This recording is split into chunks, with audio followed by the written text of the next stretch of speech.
I've been a major beneficiary of silver, of the volatility and the cyclicality of silver, and the fact that most people who speculate in silver misunderstand the nature of that market.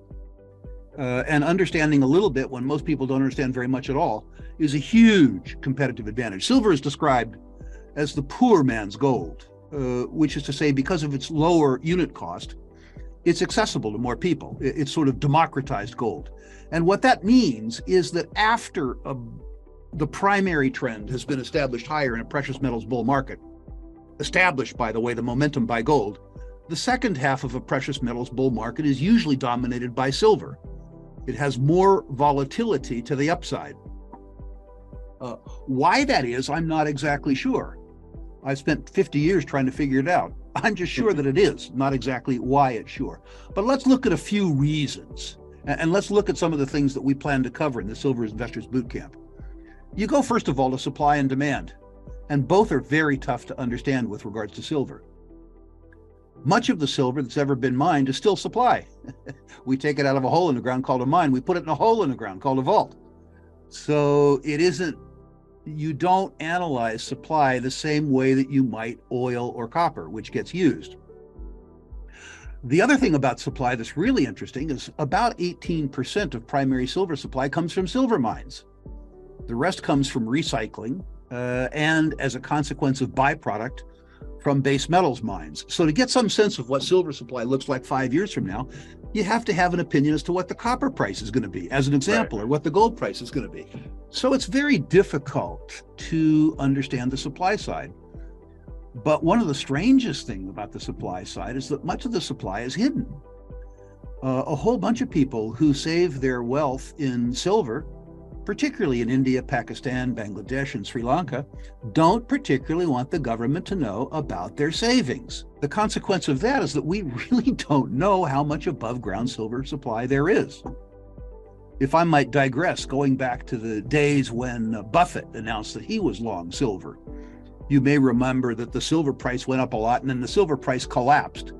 And of course, all the conspiratorialists said that this was the international Jewish conspiracy and the United Nations and the Bilderbergers and all that.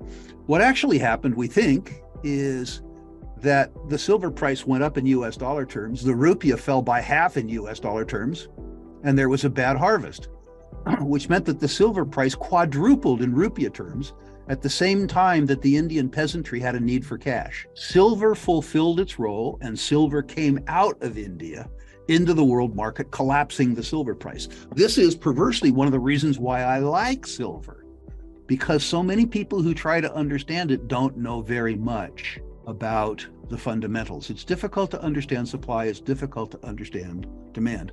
What isn't difficult to understand is favor. Even the people who like silver are disappointed by the lack of momentum that silver has exhibited over the last 3 or 4 years. In order to be a speculator, in order to buy low and sell high, you have to buy assets that are out of favor. And when I look back at history, when I look at where the silver price could go and where the silver equities prices could go, I have to say there's absolutely no premium built into the silver market, which is to say that I get both the narrative and the history for free. People are excited in the last 2 weeks because the silver price is up $2. $2. If you look back at a history of the silver price going back to 1970, you'll see that $2 is an irrelevancy. The silver price can gain or lose $2 in a week simply by inhaling and exhaling. The price of silver was $1.20. And in that market, it peaked at $50. Okay, $50.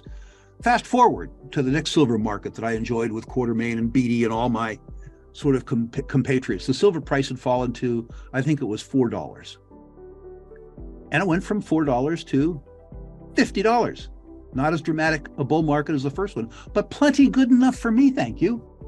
If you look at a long-term chart of the silver price, what you see is that it rewards you infrequently, and it rewards you from bases where it has been despised.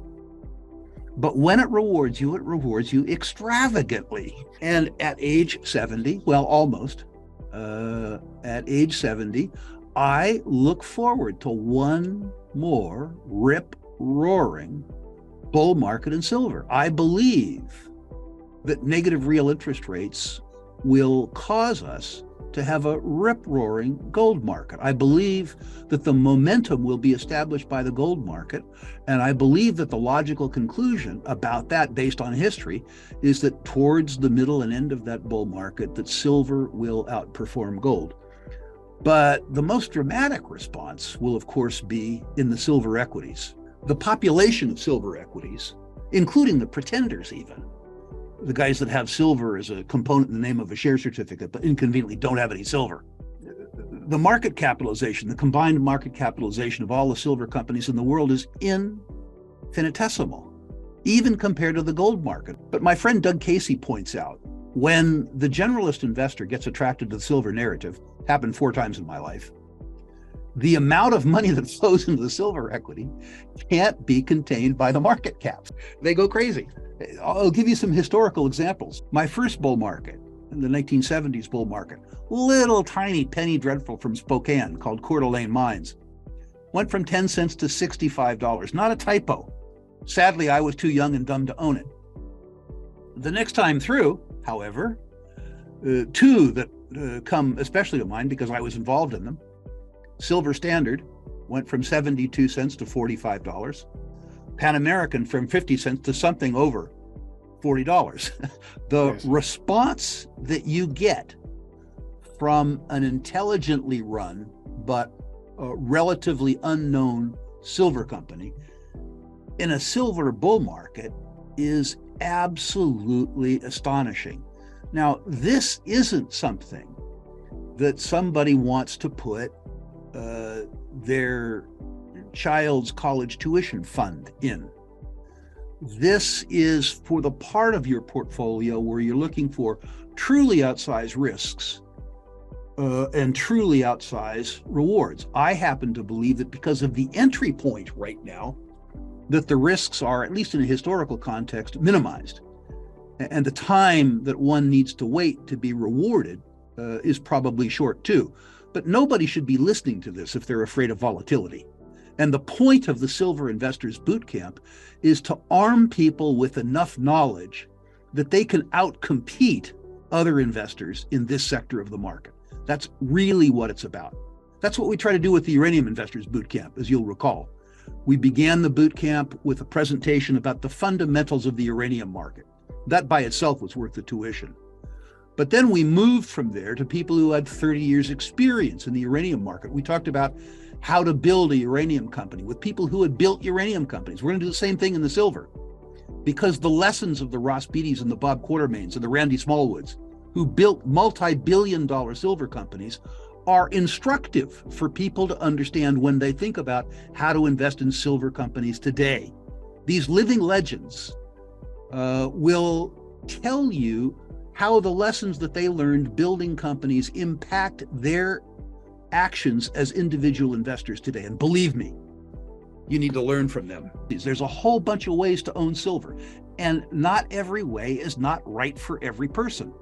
We want to teach our attendees how to construct a portfolio that's more or less optimal for them. Many people don't know how to do that. They don't understand that a portfolio needs to serve them, not serve a market. And we hope to help them.